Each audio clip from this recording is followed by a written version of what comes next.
Bismillahirrahmanirrahim. Rabbi israh li sadri wa yassir li amri wahlul 'uqdatam min lisani yafqahu qawli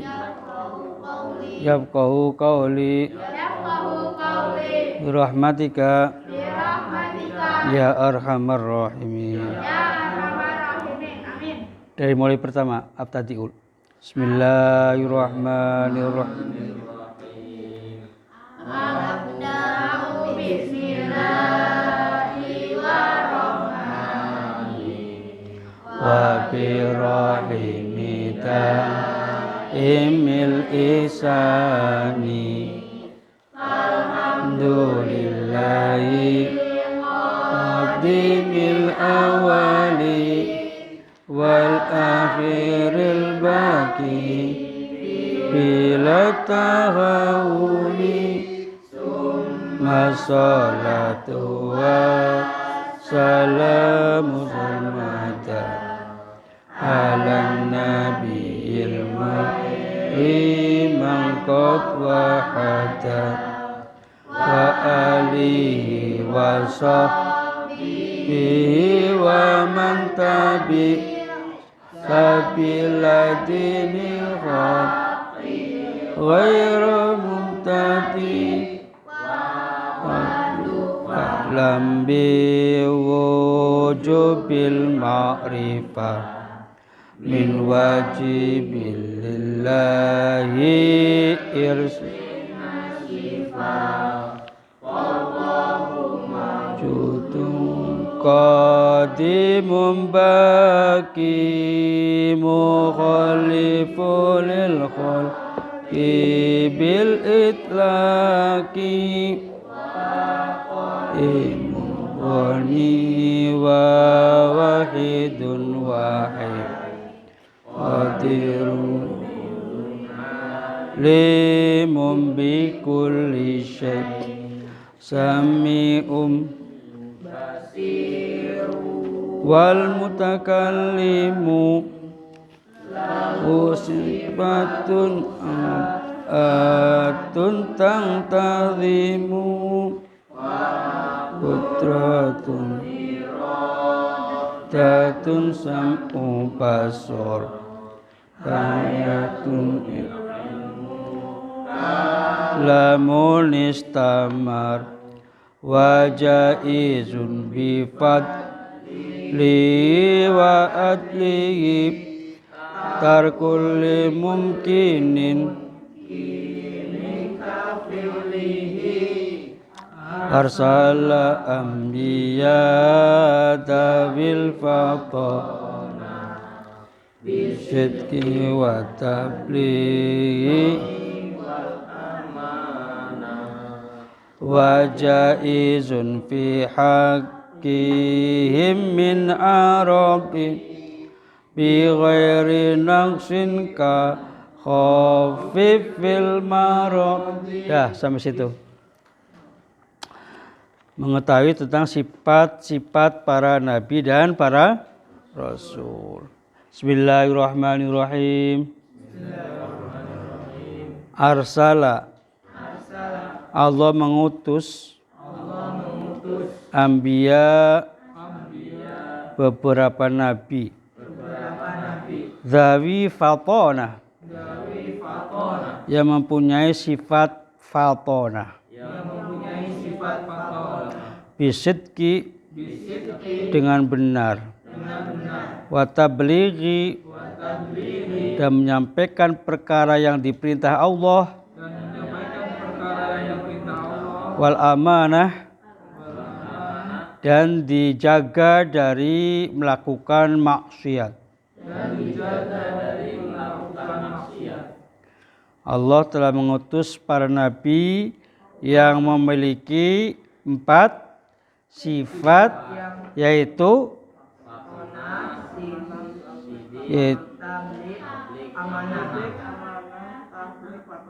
ya patona ya.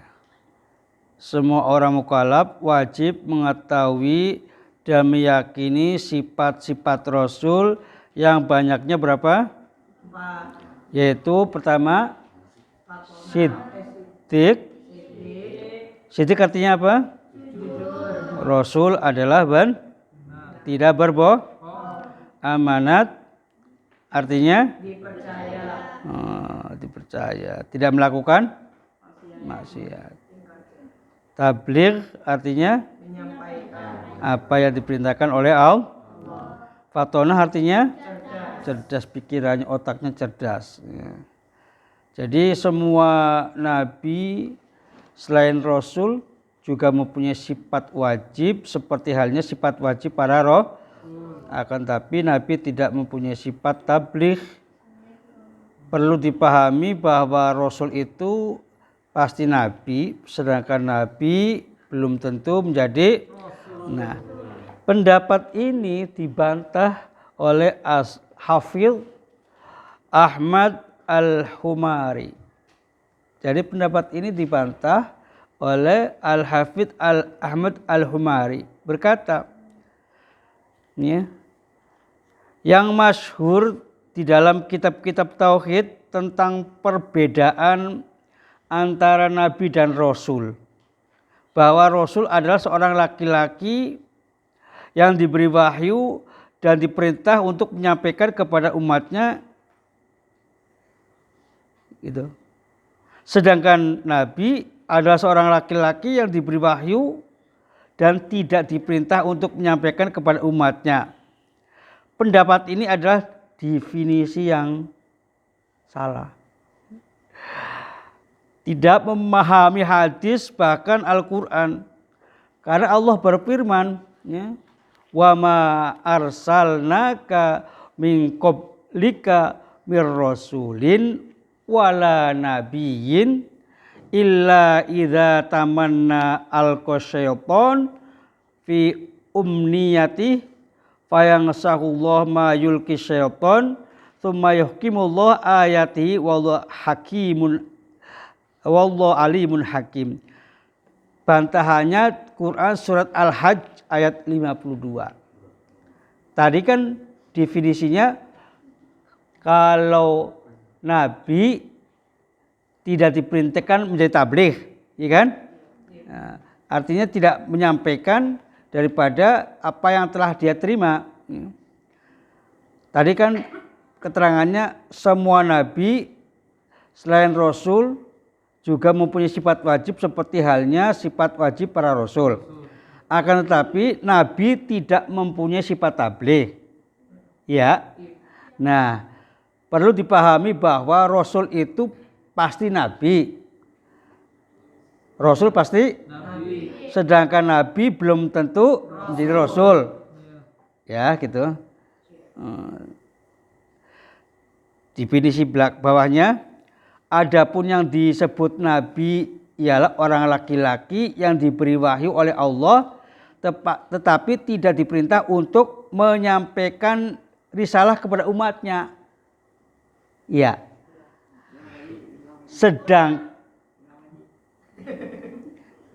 Adapun yang disebut nabi ialah orang laki-laki yang diberi wahyu oleh Allah tetapi tidak diperintah untuk menyampaikan risalah kepada umatnya. Pahami ya? Sedangkan yang dimaksud rasul ialah orang laki-laki yang diberi wahyu oleh Allah dan diperintahkan untuk menyampaikan risalah kepada umatnya. Berarti bedanya nabi dan rasul, kalau tidak menyampaikan risalahnya kepada umatnya, kalau rasul menyampaikan risalah nah, kepada umatnya. Ini dibantah oleh Al-Hafidz Ahmad Al-Humari. Ini dibantah oleh dia, ya, bahwasanya, ya, bantahannya yaitu surat Al-Hajj 52. Yang artinya begini. Dan kami tidak mengutus sebelum kami seorang rasul pun dan tidak pula seorang nabi. Kedudukan rasul dan nabi sama. Melainkan apabila ia mempunyai sesuatu keinginan, syaitan pun memasukkan godaan-godaan terhadap keinginan itu. Kepada orang-orang yang mendengarnya, Allah menghilangkan apa yang dimasukkan oleh syaitan itu. Dan Allah menguatkan ayat-ayatnya dan Allah maha mengetahui lagi maha bijaksana. Itu terjemahan daripada surat Al-Hajj. Inilah bukti ayat ini jelas tentang tugas keduanya. Maksudnya Nabi dan Rasul. Secara bersama.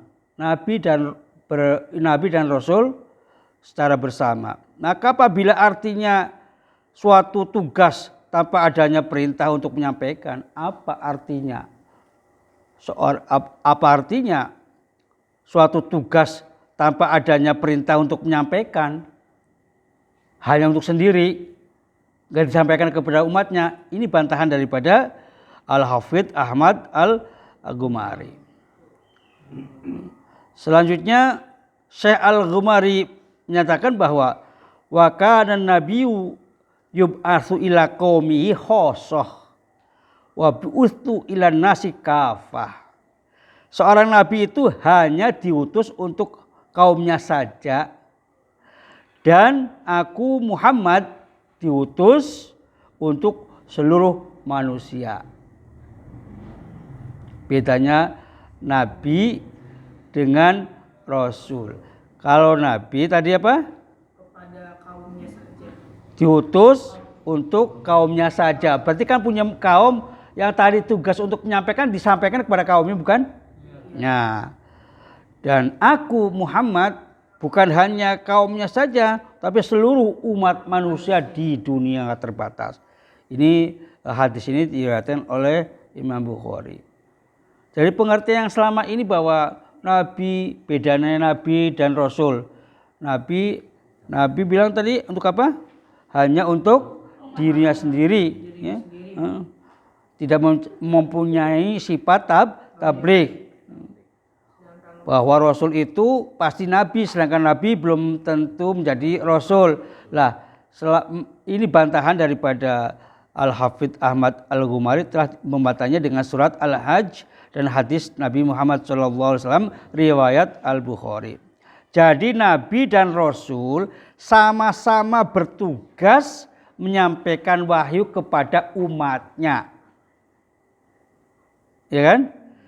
Perbedaannya Nabi mengikuti syariat Rasul sebelumnya, sedangkan Rasul membawa syariat baru. Ya. Ulangi, jadi Nabi dan Rasul sama-sama bertugas untuk menyampaikan wahyu kepada umatnya.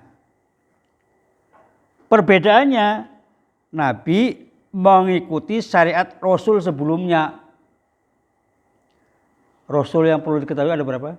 5.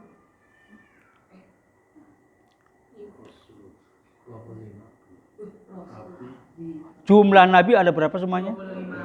Semuanya ada berapa? 124.000. 124.000, sedangkan Rasul 315. 315. Bukannya udah pernah disampaikan? Lupa apa? Yang kuis. Jumlah nabi banyakkan dari anak keturunannya Bani Israel. Ya. Iya kan? 124.000. 124.000. Ya. Sedangkan Nabi 300. Rasul 315. Iya, 315.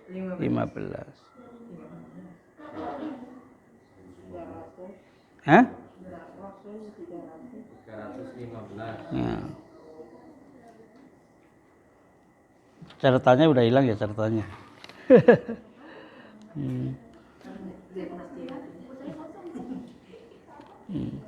Jadi jumlah nabi banyak sekali ya.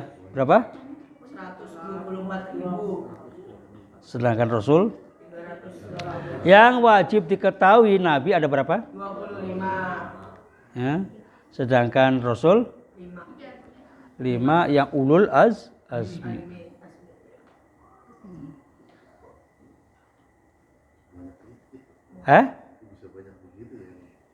Iya. Oh iya Pak. Ibrahim, Musa, Isa, Muhammad. Sifat-sifat wajib nabi dan rasul. Adapun sifat-sifat yang wajib untuk nabi dan rasul adalah pertama tadi apa? Arsala zawi fatonah, yaitu sifat cerdas. Nabi dan Rasul dibekali kecerdasan oleh Allah Subhanahu wa taala untuk mengemukakan argumen terhadap orang-orang yang mengingkarinya. Al-An'am ayat 3. Watilka hujjatuna atainaha Ibrahima ala qaumihi. Dan itulah hujjah kami yang kami berikan kepada Ibrahim untuk menghadapi kaumnya. Contoh gini. Nabi Ibrahim waktu masih muda, saat orang-orang lagi pada ke semua para rakyat dan para punggawa istana pada kumpul di suatu majelis. Sepi itu desa. Nabi Ibrahim masuk ke tempat di mana tempat penyembahannya. Diobrak-abrik itu namanya berhala, dipotongin semuanya. Dipotongin semua berhala-berhalanya. Ya kan gitu? Kemudian Nabi Ibrahim itu kampaknya ditaruh di mana? Ditaruh di lehernya berhala yang paling besar. Ditaruh di lehernya yang paling besar. Jadi Nabi Ibrahim seperti itu, gagah perkasa, berani, ya kan gitu.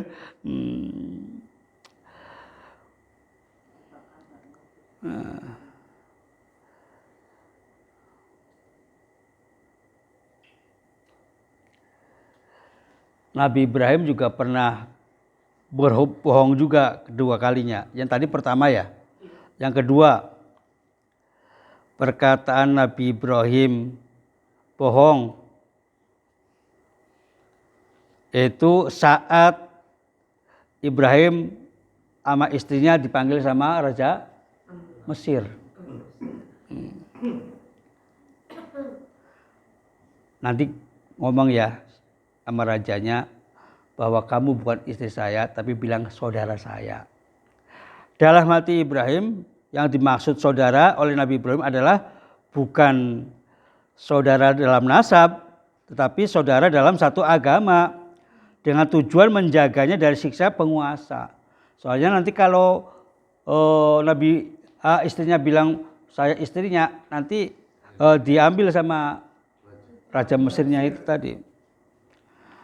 Maka dalam hal ini berbohongnya untuk kebenaran supaya tidak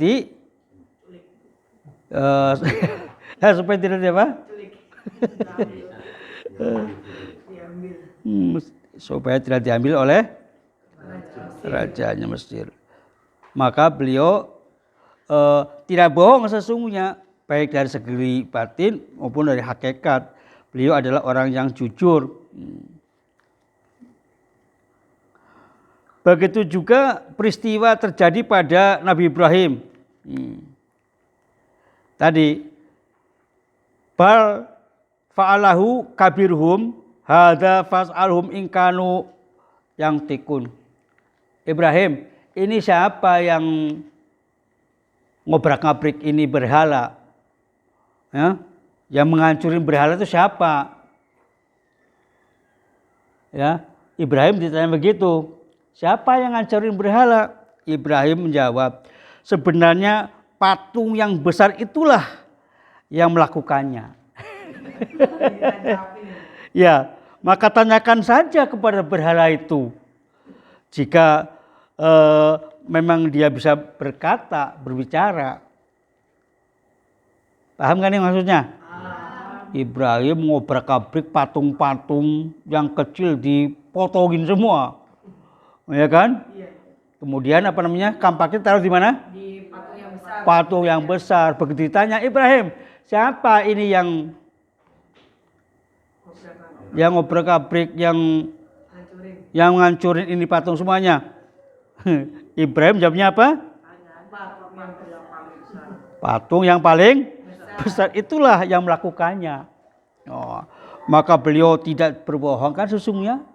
Dia tidak berbohong. Ya karena dia percaya bahwa meyakini Tuhannya patung. Yang Tuhan patung nggak bisa apa-apa kok disembahkan gitu maksudnya. Maka beliau tidak berbohong. Bahkan beliau benar dari segi batin maupun hakikat. Karena berhala yang besar yang menyebabkan penghancuran berhala-berhala yang lain. Dan Nabi Ibrahim sangat marah kepada berhala yang besar.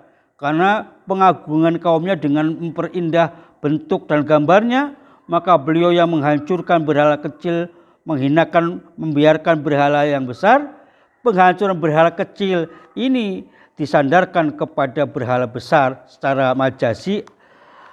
Hadisnya mengatakan begini, kadzaba Ibrahim salah satu kadzabat. Sebagian para ulama menolaknya dan sebagian yang lain mentakwilnya sebagaimana yang telah dijelaskan di atas tadi.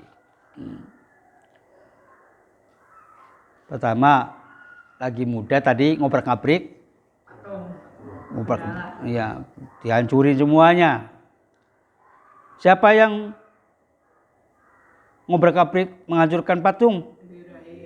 Tanya aja pada patung yang besar itu, berhala yang besar. Bohong enggak gitu? Enggak, maksudnya benar.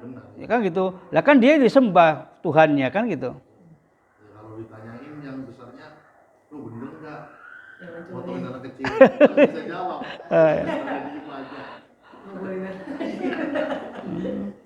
Berarti kan nggak bisa disembah. Kemudian yang kedua, waktu Nabi Ibrahim mau berbohong, menolak perkataan Nabi Ibrahim tentang istrinya. Istrinya Nabi Ibrahim siapa ya? Yang cantik itu? Siti Sarah. Iya, Siti Sarah. Siti Sarah. Siti Fadila. Aminah. Bilangnya bukan istriku, engkau adalah saudaraku. Benar nggak kira-kira? Yang dimaksud saudara oleh Nabi Ibrahim adalah bukan saudara dalam nasab, tetapi saudara dalam satu agama. Dengan tujuan apa? Menjaganya dari siksa penguasa. Maka beliau tidak bohong, baik dari segi batin ataupun hakikat. Makanya terjaga para nabi itu adalah jujur.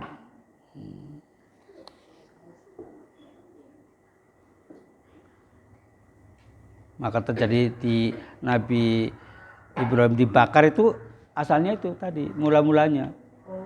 Sebelum dia. Iya sebelumnya. Ngancurin patung-patung itu. Kemudian dibakarlah Nabi Ibrahim. Jadi kalau ada sebagian para ulama mengatakan bahwa Nabi Ibrahim pernah berbohong 3 kali, dibantah bukan berbohong. Artinya pelajaran di sini kita berbohong untuk kebenaran boleh nggak? Contoh, ada seseorang dikejar-kejar penjahat, mau diapa? Mau dibunuh. Mas Wasinu, itu orang yang saya kejar tuh kemana larinya ya? Tuh ke sana. Padahal ke sono. Bilangnya ke sana. Ya kalau kita kejar ke sana kan kena orangnya.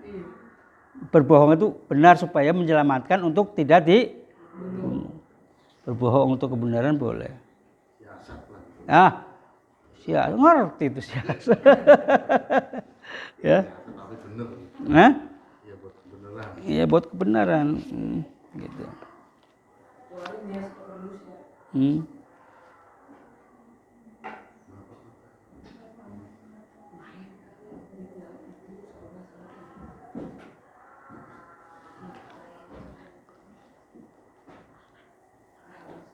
Coba bareng-bareng.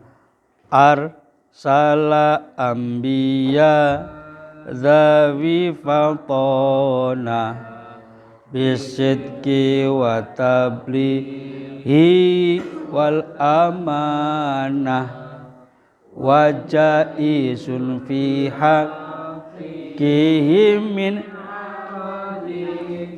bi ghairi naqsin ka khafifil ismatuhum kasa iril malaika wajibatun wafadolul malaika. Nah, sifatnya nabi ataupun rasul itu tabligh, menyampaikan kabar baik dan peringatan tidak akan sempurna tanpa disampaikan.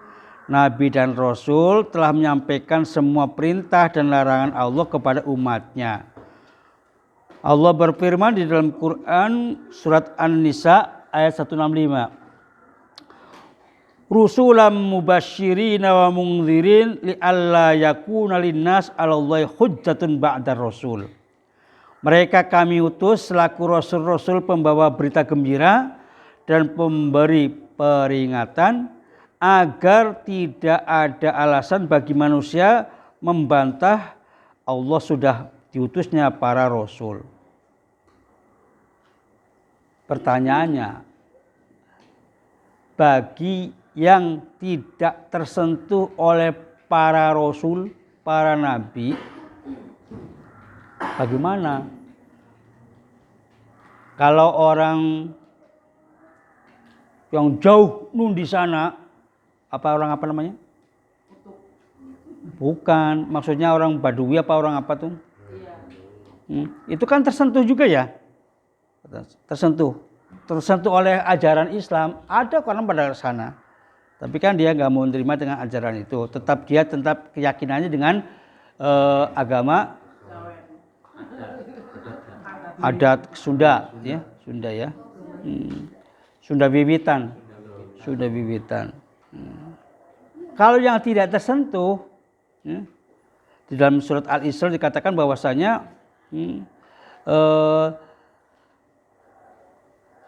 tidak akan disiksa bagi yang tidak tersentuh oleh para utusan atau para nabi atau para ulama lah, ya, gitu. Nggak sampai ke sana ajaran Islam nggak nyampe gitu loh, sehingga dia hidup mengikuti insting aja yang ada karena nggak tahu. Gitu.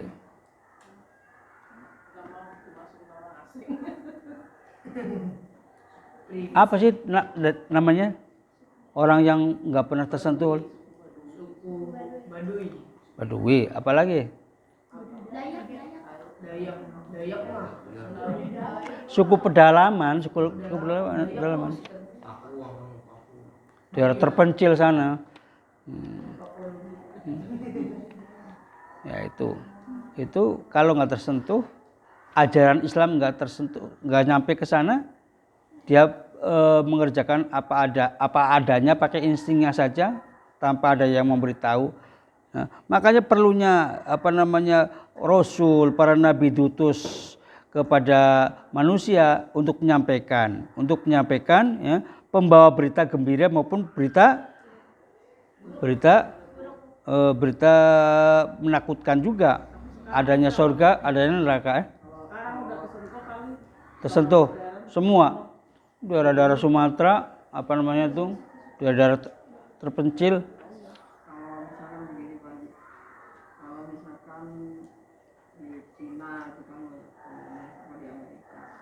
yang dari kecil terlahirnya pasti bukan muslim kan tadi. Hmm. Itu bagaimana Pak?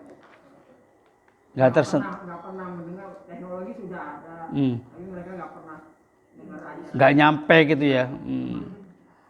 Apa kok jadi lupa ayatnya ya? Ayat Al-Isra itu dikatakan bahwasanya bila tidak tersentuh oleh ajaran Islam, wa ma kunna mu'adzibina hatta nab'atsa, yaitu hatta nab'atsa rasula. Gitu. Tidak akan diazab mereka itu hatta nab'atsa rasula, sehingga dia utuslah para rasul. Wa ma kunna mu'adzibin hatta nab'atsa rasula. Itu dalam surat Al-Isra itu. Tapi saya kira dengan zaman modern sekarang ini kayaknya ketersentuh, cuma dia nggak mau aja. Tapi kalau dengan ini Pak Haji, dengan keyakinan sendiri seperti kayak kejawen, itu kan dia punya keyakinan sendiri gitu nggak? Iya, perlunya Rasul, perlunya para nabi, perlunya para ustadz menyampaikan, kan gitu kan? Yang dibicarakan tadi itu nggak sampai itu. Ajakan itu nggak nyampe. Kalau sekarang ini kayaknya udah nyampe, cuman dia nggak mau, masih bertahan dengan keyakinan agama nenek moyangnya. Lah kalau yang demikian ya tadi khotamallahu ala qulubihim wa ala sam'ihim wa ala absorihim hisyawah walahum adzabun itu tawa siksa. Itu Al-Isra ya? Iya, Al-Isra. Kan dia juga Islam, ada yang kejawen juga. Iya, tapi kan Islam udah masuk. Iya. Islam udah menerimanya, tapi nggak mau mengikutinya. Kalau Jawa kan jatuhnya musyrik kan, Jawa itu lebih kayak ke masih benda. Iya, ada benda iya. Jatuhnya kan musyrik itu kan musyrik dosa paling besar paling. Benda-benda diselamatkan gitu. Iya. Itu kan kita dulu itu Kayak keris, kalau agama keris, Hindu dikasih makan apa keris, kayak dulu. hanya masuk. Alhamdulillah, para utusan, para habaib, para pendakwah, para pemberi kabar gembira, para kabar gembira bagi mereka yang taat, kabar siksaan bagi mereka yang mengingkarinya, mubasyirin wa mungzirin, itulah gunanya. Andaikan dulu para dai yang dari Timur Tengah nggak berdakwah semacam itu, apa jadinya kita masih percaya dengan animis, dinamis, ya, masih percaya dengan batu-batuan, ya, pepohonan, berhala, ya kan seperti itu.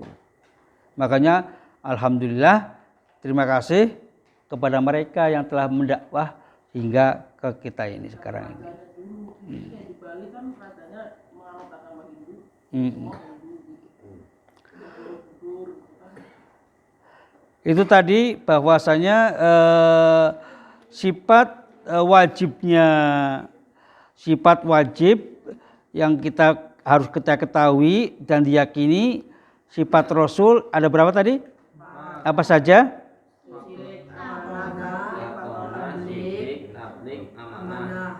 Sidik, ya, lah sekarang sifat jaiznya, sifat jaiz Nabi dan Rasul. Wa jaizun fi haqqihim min aradi bi ghairi naqsin ka khafifil marad. Dan sifat-sifat jaiz boleh atau boleh, jaiz itu boleh bagi para rasul. Nabi adalah apa yang biasa terjadi tanpa mengurangi kedudukan mereka, seperti Nabi sakit, yang ringan. Setiap orang mukallaf wajib meyakini bahwa para nabi dan rasul mempunyai sifat jaiz layaknya manusia lainnya. Seperti Nabi makan, Nabi minum, Nabi menjual dan membeli, jual beli, masuk ke pasar, hidup, mati, bahagia dan sakit, ya. Sama dengan kita.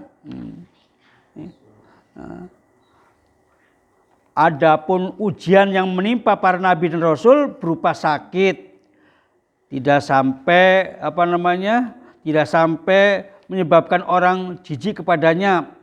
Adapun ujian yang sakit yang tidak layak untuk nabi dan rasul adalah seperti kusta, tuli, bisu sejak kecil atau ketika beliau diangkat menjadi nabi, bisu, lumpuh dan pincang. Maka kisah tentang sakitnya Nabi Ayub yang disebutkan tubuhnya keluar belatung adalah kisah bohong. Kisah Israiliyah. Pernah mendengar? Nabi Ayub sakitnya katanya belatungnya sampai diambilin, ditaruh, kemudian habis itu ditaruh lagi di kakinya atau di...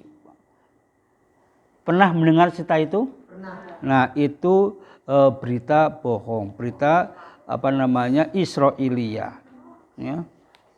Lebay lah kalau bahasa sekarang, cerita lebay, hoak ya, hoak. Sedangkan kisah Nabi Yakub mengalami sakit dan matanya sakit mata, Nabi Yakub mengalami sakit di matanya adalah karena kehilangan anaknya Nabi Yusuf.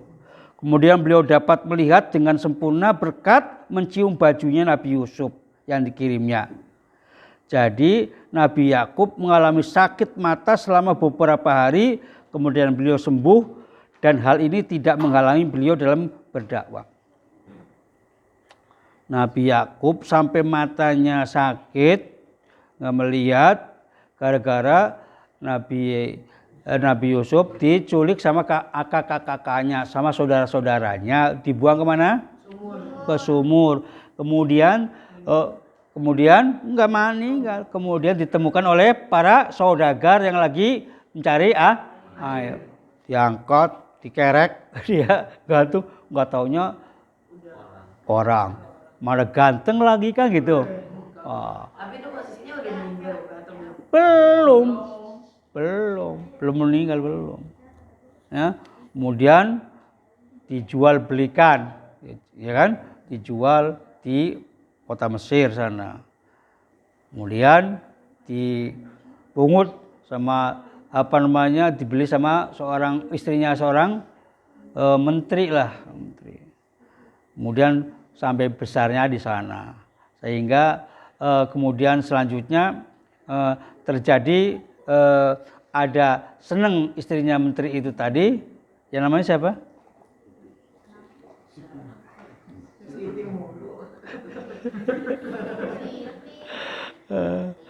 Ya. Mafia.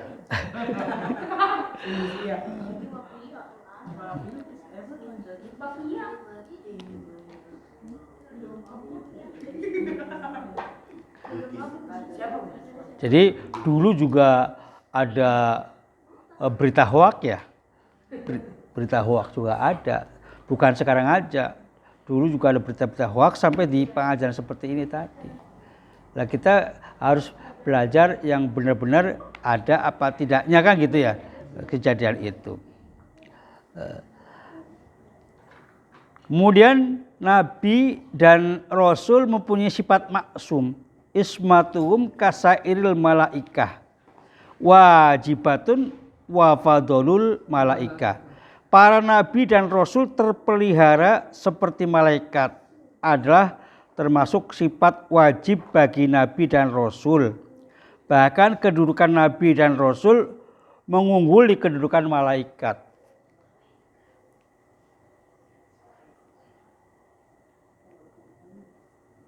Kenapa ceritanya sampai malaikat dan penghuni surga disuruh sujud kepada Nabi Adam? Begitu kan? Wa 'allama Adam al-asma'a kullaha tsumma arabuhum 'alal malaikah Faqala ambiuni bi asma'i haula'i in kuntum shadiqin. Apa mereka jawab? Qalu subhanaka la ilma lana illa ma 'allamtana innaka antal alimul hakim. Wa qulna ya Adam ambi'hum bi asma'ihim falamma amba'ahum bi asma'ihim qala alam aqul lakum inni a'lamu ghaibas samawati wal ard wa 'alamu ma tubtuna ma kuntum taktubun. Qalu wa qulna lil malaikati isjudu li adama fasajadu illa iblis aba wastakbara wa kana minal kafirin. Wa qulna ya Adam uskun anta wa zawjukal jannah wa kula rawdan hayatsu syi'tuma wala taqraba hadhihi syajarata fatakuna minal zalimin. Seterusnya surat Al-Baqarah ya. Apabila kita sudah mengkajinya cerita Nabi Adam ya, Nabi Adam. Orang-orang Islam telah sepakat bahwa Nabi dan Rasul terpelihara dari jatuh dalam kekufuran baik sebelum diangkat menjadi Nabi maupun sesudahnya. Adapun perkataan Nabi Ibrahim ketika melihat bintang-bintang, nah cerita Nabi Ibrahim tentang bintang-bintang yang dalam surah Al-An'am ayat 76, hadza Rabbi. Maka perkataan ini mengandung makna istibham, ingkar. Pertanyaannya menolak. Yang dimaksud beliau, apakah ini bintang-bintang Tuhanku sebagaimana yang kalian sangka? Nabi Ibrahim terlepas diri dari keyakinan mereka karena beliau telah mengetahui bahwa Tuhan yang benar adalah Allah Subhanahu. Nabi Ibrahim tidak pernah ragu dan akan Tuhannya. Allah telah memberikan keimanan yang sempurna kepada beliau karena beliau adalah panutan umat dan sebagai orang yang mengajak beriman kepada Allah Subhanahu wa taala. Demikian juga Nabi dan Rasul terpelihara dari melakukan dosa-dosa besar seperti zina, keinginan berzina dan lain-lainnya. Ini cerita Nabi Yusuf. Walaqad hammat bihi wa hamma biha laula an ra'a burhana rabbi kadzalika linasrifa anhu su wal fakhsya'a innahum ibadinas mukhlisin. Sesungguhnya wanita itu telah bermaksud melakukan perbuatan itu dengan Yusuf. Maksudnya Siti Zulaikha yang mengut Nabi Yusuf itu jatuh cinta sama Nabi Yusuf. Istrinya sama menteri. Dan Yusuf bermaksud menolak, mendorongnya. Ya. Andai kata dia tidak melihat tanda dari Tuhannya, demikianlah agar kami memalingkan daripadanya kemungkaran dan kekejian. Sesungguhnya Yusuf itu termasuk hamba-hamba kami yang terpelihara. Nabi Yusuf hendak menolak keinginan perempuan itu yang berkeinginan berzina. Dan beliau ingin mendorongnya. Allah menjaga Nabi Yusuf dari keinginan-keinginan yang rendah dan hina. Sehingga beliau menjadi panutan umatnya. Adapun dosa-dosa kecil yang menyebabkan pelakunya terhina dan rendah, maka mereka terpelihara juga. Tidak seperti mencuri biji anggur. Adapun dosa-dosa kecil yang tidak menyebabkan pelakunya hina dan rendah, maka hal itu mungkin menjadi seperti yang terjadi pada Nabi Adam. Sampai ke Adam lagi nih. Adam robbahu bahwa Adam melanggar larangan Tuhan, maka salah Nabi Adam. Surat Toha. Tetapi mereka langsung diingatkan oleh Allah, maka mereka bertobat sebelum perbuatan salahnya diikuti oleh orang lain. Inilah pendapat yang benar yang disepakati oleh mayoritas ulama, diantaranya adalah Imam Abu Hasan al-Asy'ari. Semua nabi dan rasul terpelihara oleh Allah agar menjadi panutan bagi umatnya. Sebagaimana Allah memelihara para malaikat untuk selalu taat kepadanya, kepada Allah Subhanahu wa taala. Menurut mayoritas ulama, para nabi dan rasul lebih mulia daripada para malaikat. Karena di dalam Al-Quran disebutkan bahwa Allah memerintahkan kepada para malaikatnya untuk bersujud menghormati Nabi Adam. Jika Nabi Adam tidak lebih mulia daripada malaikat, tentu tidak akan ada perintah sujud penghormatan kepada Nabi Adam. Wa kullu faddalna 'alal alamin, masing-masing kami lebihkan derajatnya di atas umat di masanya. Itu sifat wajib bagi Rasul.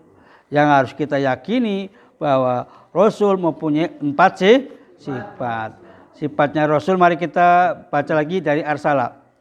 Arsala anbiya tawil fatona bisidki wa tablighi wal amanah wa jaizun fi haqqihim min aramti bi ghairi nangsin ka khafifil maramti ismatuhum kasa iril malaika wajibatun wa fadhalul malaika.